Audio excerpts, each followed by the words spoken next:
உறவுகள் அனைவருக்கும் இனிய வணக்கம். வணக்கத்தை தெரிவித்துக் கொள்வது உங்கள் கோ சபரிவாசன். உங்ககிட்ட ஒரு முக்கியமான கருத்து சொல்ல போகிறேன். இப்போ நடிகர் விஜய் அவர்கள் வந்து பார்த்தீங்கன்னா, தமிழகத்தினுடைய இன்றைய முதலமைச்சர் என்ன சொல்கிறாரு, எதுக்கு எடுத்தாலும் என் மேலே பழி போட்டாங்க, என் மேலே இதை பண்ணிவிட்டாங்க, என் மேலே அதை பண்ணிவிட்டாங்கன்னு சொல்லிட்டு இதே தான் சொல்லிட்டு இருக்கிறாரு. இருக்கக்கூடிய ஒரு சூழ்நிலையில் ராணிப்பேட்டை மாவட்டத்தில் இருக்கக்கூடிய ஒரு மாவட்ட செயலர் என்ன பண்ணுறாரு, ஒரு இளம் பெண்ணுக்கு வந்து போக்சோ கேஸ் போடக்கூடிய ஒரு தொந்தரவு பண்ணுறாரு இளம் பெண்ணுக்கு.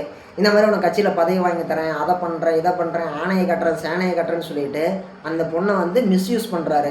அந்த பொண்ணு என்ன பண்ணுறாங்க, உடனே எமோஷன் ஆகி எம்எல்ஏவை கூப்பிட்டு எம்எல்ஏ கிட்ட வந்து இந்த தகவலை சொல்கிறாங்க.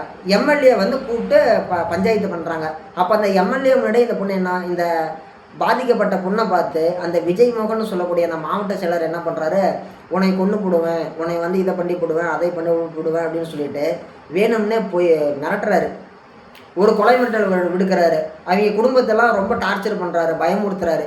இப்படிப்பட்ட ஒரு விஷயத்தை வந்து அந்த பொண்ணு தைரியமாக வந்து பார்த்திங்கன்னா மெட்ராஸு கிளம்பி வந்து முதலமைச்சர் தனிப்பிரிவில் இருக்கக்கூடிய அதிகாரிகளை பார்த்து சொல்லிவிட்டு அப்படியே நேரட்டாக அப்படியே வெளியில் வந்து பாலிமர் நியூஸில் அந்த விஷயத்தை சொல்லிவிடுச்சு. அவர் என்கிட்ட பேசின உரையாடல்கள்லாம் இதில் இருக்குது. இதெல்லாம் காமிச்சு என்ன பண்ணுறாரு, என்னுடைய ப்ரைவேட் ஃபோட்டோலாம் வாங்கினார். ப்ரைவேட் ஃபோட்டோலாம் வாங்கினவர் என்ன பண்ணுறாரு, என்னை ப்ரைவேட்டாக ஒரு இடத்துக்கு வர சொல்கிறாரு. இந்த மாதிரி தவறான விஷயங்களை என்கிட்ட பேசுகிறாரு. அவர் பேசின எல்லாத்துக்குமான எவிடன்ஸ் என் ஃபோனில் இருக்குது அப்படின்னு சொல்லிட்டு அவர் பேசின எவிடன்ஸு, அந்த கால் ரெக்கார்டு ஹிஸ்ட்ரி எல்லாமே வந்து பார்த்திங்கன்னா பிடிஎஃப்பும் வச்சுருக்குது ஃபோனில். அதை ஒரு பேப்பர் காப்பியாகவும் எடுத்து வச்சுக்கிட்டு அந்த பொண்ணு என்ன பண்ணுறது, கொண்டு வந்து கம்ப்ளைண்ட் பண்ணுறது. இதை பார்த்த உடனே வந்து பார்த்திங்கன்னா ஒரு மிகப்பெரிய அனைவருக்குமே ஒரு முகம் சுளிக்கக்கூடிய ஒரு செயல் தான். இந்த மாதிரி தான் இருப்பாங்களா? ஏற்கனவே வந்து பார்த்தோம்னா நாமக்கல் கிழக்கு மாவட்ட செயலர் வந்து பார்த்திங்கன்னா இந்த மாதிரி ஒரு செந்தில்குமாருங்கிறவர் இந்த மாதிரி ஒரு தப்பு பண்ணி ஏற்கனவே விஜய் கட்சியோட பேரை கொடி கட்டி பறந்துச்சு. அப்படி இருக்கக்கூடிய ஒரு சூழ்நிலையில் உடனே வேலூரில் ஒரு ஒன்றிய செயலர் என்ன பண்ணுறாரு, செங்க சுலைகளாம் போய் 1 லட்சம் பணம் கொடுங்கன்னு சொல்லி மிரட்டுறாரு.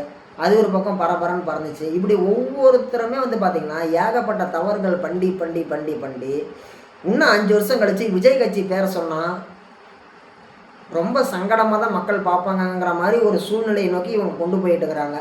இதெல்லாம் முழுக்க முழுக்க விஜய் அவர்களுக்கு மிக கொடுமையான மிக தவறான ஒரு பேரை தான் உருவாக்கும் அப்படிங்கிறதுல யாருக்கும் எந்த விதமான ஐயப்பாடும் தேவையில்லை.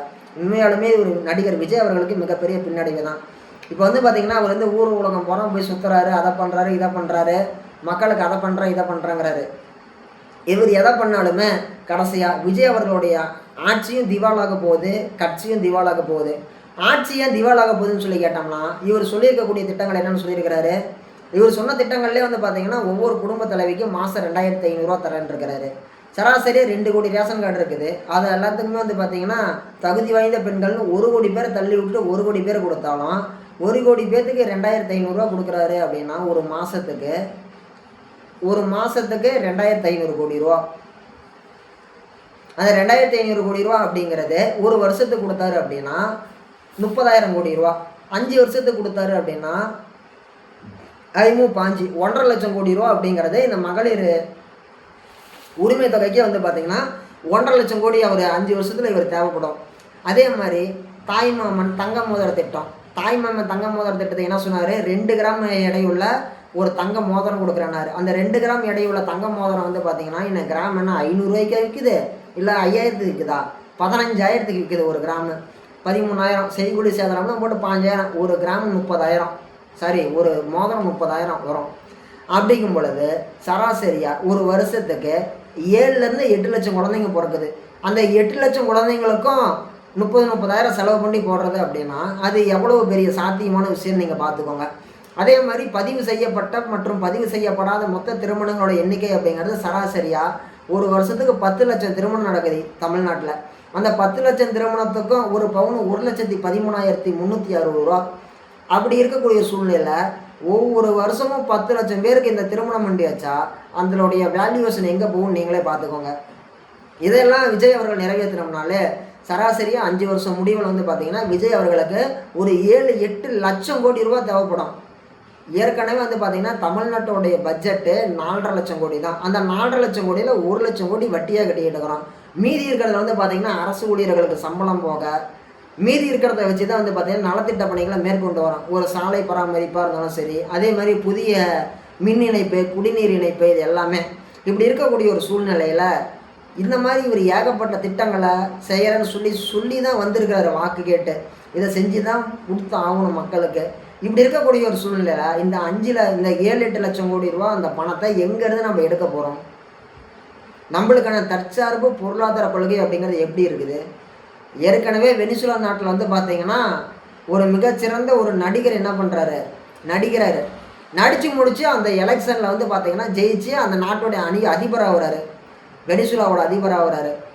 அந்த வெனிசுலாவோட அதிபரான வாட்டி அவருடைய தவறான பொருளாதார கொள்கைகளின் காரணமாக, தவறான பொருளாதார கொள்கை முடிவின் காரணமாக அவர் ஆட்சி கவிழுது. அமெரிக்காக்காரன் போர் தொடுக்கக்கூடிய ஒரு சூழ்நிலை. அப்படி இருக்கும் பொழுது அந்த நாட்டோட ஒரு பண மதிப்பிழப்பு அப்படிங்கிறது பணத்தோட மதிப்புங்கிறது மதிப்பிழப்பு இறந்து போயிடுச்சு. அப்படிங்கும் பொழுது அந்த நாட்டை விலைவாசி ஏறி போயிடுச்சு. இன்றைக்கி அந்த நாட்டுடைய மக்கள் வந்து பார்த்திங்கன்னா அகதிகளாக போயிட்டுருக்கிறான். அப்படி இருக்கும் பொழுது எந்த விதமான அடிப்படை அரசியல் புரிதலும் இல்லாத நடிகர் விஜய் அண்ணா அவர்கள் வந்து பார்த்திங்கன்னா இப்படி ஏகப்பட்ட திட்டங்களை சொல்லியிருக்கிறாரு. 5 வருஷம் கழித்து நீங்கள்லாம் ஆட்டோமேட்டிக்காகவே எங்கள் நாம் தமிழர் கட்சிக்கு நீங்களே வாக்கு செலுத்துவீங்க.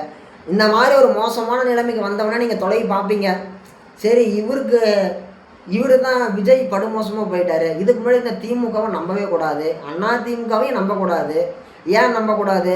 விஜய் ஏன் நம்பக்கூடாது? நாங்களாம் தூய சக்தி, திமுக தீய சக்தின்னாரு. நாங்களாம் தூய சக்தி, அண்ணா திமுக ஊழல் சக்தின்னாரு. இன்றைக்கி அண்ணா திமுகவில் இருக்கக்கூடிய செங்கோட்டையன் விஜய் கட்சியில் இருக்கிறாரு. அவர் என்ன தூய சக்தியாக மாறிட்டாரா? அதே மாதிரியே எம்ஆர் விஜயபாஸ்கர் இங்கே வந்துட்டார், அவர் என்ன தூய சக்தி ஆகிட்டாரா? இப்படி ஏகப்பட்ட பேர் சொல்லிகிட்டே போகலாம். இல்லை இவங்க ஏதோ வாஷிங் மிஷின் வச்சுருக்கிறாங்களோ என்னமோ தெரியல, அந்த வாஷிங் மிஷினில் போட்டு அழுக்கெல்லாம் வெளுத்து கொடுக்குறாங்களோ என்னமோ தெரியல, கலர் மாற்றி கொடுக்குறாங்களோ என்னமோ தெரியல. முழுக்க முழுக்க முழுக்க முழுக்க அரசியல் அப்படிங்கிறத விஜய் அவர்கள் கற்றுக்கிட்டதான் நினச்சிக்கிட்டு அரசியல் பண்ணிகிட்டு இருக்கிறாரு. இவர் பண்ணக்கூடிய அரசியல் அப்படிங்கிறது 10 பைசாவுக்கு பிரயோஜனம் இல்லாத அரசியல். நீங்கள் வேணாலும் எழுதி வச்சுக்கோங்க, அடுத்த எலெக்ஷனில் விஜய் அவர்கள் வர வாய்ப்பே கிடையாது. எங்களுடைய செந்தமிழன் அண்ணன் சீமான் அண்ணன் தான் வருவார். ஏன் வருவார்? இவங்க செய்யக்கூடிய தவறுகளை பார்க்கும்பொழுது மக்களே ஆட்டோமேட்டிக்காக முடிவு பண்ணிடுவாங்க. திமுக அண்ணா திமுக வேணாம் தான் விஜய்க்கு ஓட்டு போட்டோம், விஜய் வந்து பார்த்திங்கன்னா ரொம்ப மோசமாக தான் நடந்துக்கிறாரு. அப்படிங்கும் பொழுது நம்ம யாருக்கு ஓட்டு போடலான்னு சொல்லி அப்படியே பார்ப்பான்.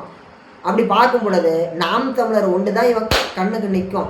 அதன் காரணமாக நாம் தமிழருக்கு மட்டும்தான் இந்த மக்களினுடைய ஒட்டுமொத்த ஓட்டுமே வந்து விழுகும். அப்படிங்கிறதுல யாருக்கும் எந்த விதமான ஐயப்பாடும் தேவையில்லை. ஏன்னா நம்பி நம்பி நம்பி நம்பி இவங்க ஏமாற்றிட்டே இருக்கிறாங்க ஒவ்வொருத்தருமே. இன்றைக்கி வந்து பார்த்திங்கன்னா அண்ணா திமுக ஆட்சியிலையும் என்ன நடக்குது? சிறை மரணம் நடக்குது, லாக்அப் டெத் நடக்குது. 2011 2016 இடைப்பட்ட காலத்தில் நுங்கம்பாக்கம் ரயில்வே ஸ்டேஷனில் வச்சு கொலை செய்யப்பட்ட இளம்பெண் சுவாதி கொலை வழக்கில் சம்மந்தப்பட்ட குற்றவாளி A1 அக்யூஸ்டான ராம்குமார் அவர்கள் வந்து பார்த்திங்கன்னா சிறையில் மர்மமான முறையில் இறந்து போகிறாரு. அதுக்கு அடுத்தபடியாக வந்த 2016 2021 இடைப்பட்ட அதிமுக ஆட்சியில் ஜெயலலிதா முதலமைச்சராக இருந்தாங்க, பன்னீர்செல்வம் முதலமைச்சராக இருந்தாங்க, எடப்பாடி பழனிசாமி ஐயா முதலமைச்சராக இருந்தாங்க, ஒரு ஓட்டுக்கு 3 பேர் முதலமைச்சராக இருந்தாங்க. அதே அதிமுக ஆட்சியிலையும் அப்பா பையன் 2 பேர் வந்து பார்த்திங்கன்னா தூத்துக்குடியில் பெனிக்ஸ் ஜெயராஜின்னு சொல்லக்கூடிய 2 பேர், அப்பா பையன் 2 பேர் காவல்துறையினராக அடித்து கொலை செய்யப்பட்டாங்க. அதுக்கப்புறமேட்டு வந்த திமுக ஆட்சியில் 2021 2026 இடைப்பட்ட திமுக ஆட்சியில் யார் கொலை செய்யப்படுகிறா? திருப்புவனம் அஜித் அப்படிங்கிறவங்க கொலை செய்யப்படுகிறாங்க. செய்யாத குற்றத்துக்கோசரம் கொலை செய்யப்படுகிறார். அந்த குடும்பத்துடைய ஒரே ஆண்மகனாகிய அஜித் அவர்கள் காவல்துறையினரால் அடித்து கொலை செய்யப்படுகிறார். அதுக்கப்புறமேட்டு வந்த விசை ஆட்சியிலையாச்சும் இனிமேல் நல்லது நடக்கும்னு சொல்லி தான் மக்கள் நினச்சாங்க. ஆனால் 2 லாக்அப் டெத்து இந்த 1 மாதத்துக்குள்ளேயே, சொல்லப்போனால் இந்த 10 நாளுக்குள்ளேயே நடந்திருக்குது. முதல்ல ஒரு லாக்அப் டெத்து அப்படிங்கிறது மக்கள் மத்தியில் எங்கே தெரியுது? இந்த மாதிரி வந்து பார்த்திங்கன்னா நாகர்கோயிலில் சபரிவர்மன் சொல்லக்கூடிய பொட்டி கடையில் குட்கா பொருள் வச்சுருந்த ஒரு 36 வயசு மதிப்புடைய ஒரு மாற்றுத்திறனாளி வாலிபர் வந்து பார்த்திங்கன்னா காவல்துறையினரால் அடித்து கொலை செய்யப்பட்டார் அப்படின்ற ஒரு விஷயம் தெரிய வருகிறது. அதுக்கு அடுத்தபடியாக அந்த நியூஸ்லாம் வந்து ஒரு பெரிய பப்ளிசிட்டி ஆகி அந்த விஷயம் அடங்கின டைமில் தூத்துக்குடி மாவட்டத்தில் தென்பாகம் காவல் நிலையத்துக்கு உட்பட்ட காவல் நிலையத்தில் வச்சு ஒரு இளைஞர் காவல்துறையினரால் தலையில் பலமாக அடிக்கப்பட்டு ஆடி 1ஆம் தேதி 17/7/2026 அன்னைக்கு கைது செய்யப்படுகிறார். அவர் வீட்டில் வந்து பார்த்திங்கன்னா 180 மில்லி, அதாவது குவார்டர் பாட்டில் 120 இருக்குதுன்னு சொல்லிட்டு அவர் அரெஸ்ட் பண்ணுறாங்க. அவர் வந்து பார்த்திங்கன்னா அரசு மதுபான பாரில் வேலை செய்யக்கூடிய நபர். இவர் வாங்கிட்டு வந்து விற்கிறாருங்கிறதுக்கோசரம் இவரை பிடிச்சிருக்கிறாங்க.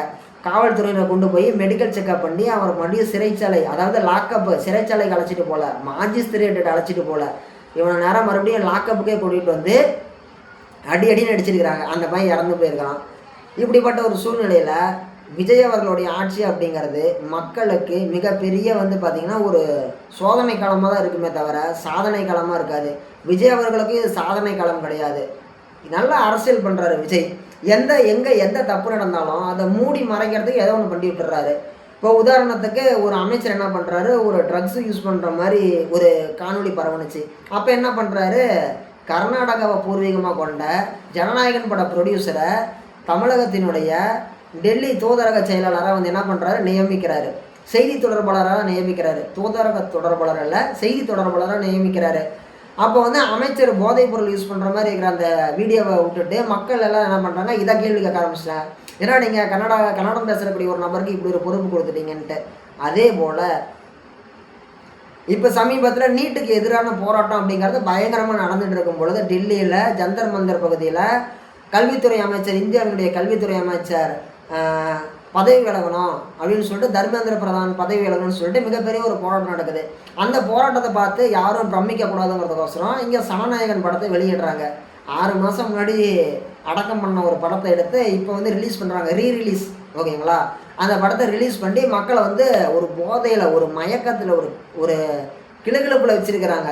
அதாவது பகவந்த் கேசரின்னு சொல்லப்படக்கூடிய எஜமான் படத்தில் முதல் காட்சி திருடப்பட்ட படத்தை, அதே மாதிரி பல்வேறு ஷார்ட் ஃபிலிம்ஸு, பல்வேறு சன் டிவி நாடகங்கள், ஜி தமிழ் நாடகங்கள், விஜய் டிவி நாடகங்கள், ராஜ் டிவி நாடகங்கள், இப்படி ஏகப்பட்ட சினிமாவில் இருக்கக்கூடிய காமெடிகள், இது எல்லாத்தையும் ஒன்று சேர்த்து ஒரு படம் எடுத்து வச்சுருக்கிறாங்களா. அந்த படத்தை வந்து பார்க்குற மாதிரி இப்போ ரெடி பண்ணி கொடுத்துட்றாங்க. உண்மையிலுமே படம் அருமையான படம். இந்த 5 வருஷம் ஆட்சி அப்படிங்கிறது விஜய்க்கு மிகப்பெரிய ஒரு ஏமாற்றம் தான். விஜயை நம்பி ஓட்டு போட்ட மக்களுக்கு மிகப்பெரிய பின்னடைவு தான் இது.